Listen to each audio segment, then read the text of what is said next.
तर ते कारखाना तिथून शिफ्ट करायचं काय, तुमचं काय म्हणणं आहे? मी नाही, माझा नाही, मी निर्णय घेणार नाही. सगळं माझ्या नावावर खापर फोडा. चांगलं झालं की दादांनी चांगलं केलं, वाईट झालं तर कळतच नव्हतं, आमचं वाटोळं केलं. त्याच्यामुळं बहुमताने संचालक बोर्डाने जीबी स्पेशल बोलवावी विशेष सर्वसाधारण सभा, आणि त्यामध्ये त्या सभेत कुठले विषय आहेत ते मला दाखवा.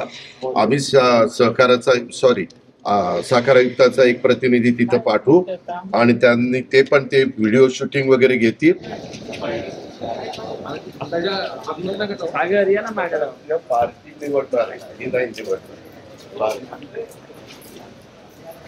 साहेब आता मला काही सांगितलं का, पहिल्यांदा मीटिंग होत्या, मी वडवड करू नका. चल मी पैसे मागितले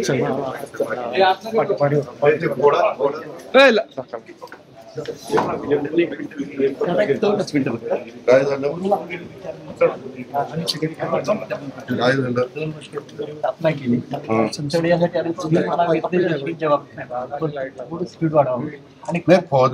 थोडं स्पीड वाढवायला पेपरला लगेच वेगळ्या बातम्या सुरू झाल्यात. एकदा तुम्ही जीबी घेऊन, जीबीने त्या साखर आयुक्त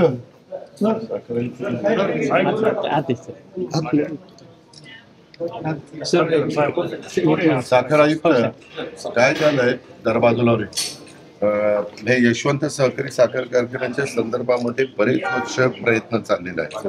आता मी मध्ये तिथं जयकुमार रावळ मी अशी एक मिटिंग घेतलेली होती. नाही प्रस्ताव दिलाय, परंतु त्याच्यात पुन्हा काहीतरी तिथल्या स्थानिक लोकांना, उद्या आपण काही करायला चांगल्या पद्धतीने गेलो तर ते कारखाना तिथून शिफ्ट करायचं काय, तुमचं काय म्हणणं आहे? मी नाही, माझा नाही, मी निर्णय घेणार नाही. सगळं माझ्या नावावर खापर फोडा. चांगलं झालं की दादांनी चांगलं केलं, वाईट झालं तर कळतच नव्हतं, आमचं वाटोळं केलं. त्याच्यामुळं बहुमताने संचालक बोर्डाने जीबी स्पेशल बोलवावी विशेष सर्वसाधारण सभा, आणि त्यामध्ये त्या सभेत कुठले विषय आहेत ते मला दाखवा. आम्ही सहकाराचा साखर आयुक्ताचा एक प्रतिनिधी तिथं पाठवू आणि त्यांनी ते पण ते व्हिडिओ शूटिंग वगैरे घेतील. आणि त्याच्यानंतर, कारण तुम्हाला पर्याय द्यावे लागेल, पर्याय 1 हा, पर्याय 2 हा, पर्याय 3 हा, कारण त्या भागामध्ये आता सगळं नागरीकरण होणार आहे.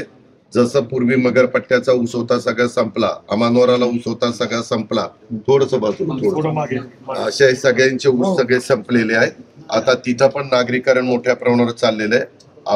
आमचा प्रयत्न चाललेला होता की तिथं मार्केट कमिटीचं एक नवीन मार्केट डेव्हलप करायचं, कारण पलीकडे ब्रिज पण मी करायला तयार आहे अजून जर लागला तर, कारण नदीच्या जवळ ह्या सगळ्या गोष्टी आहेत.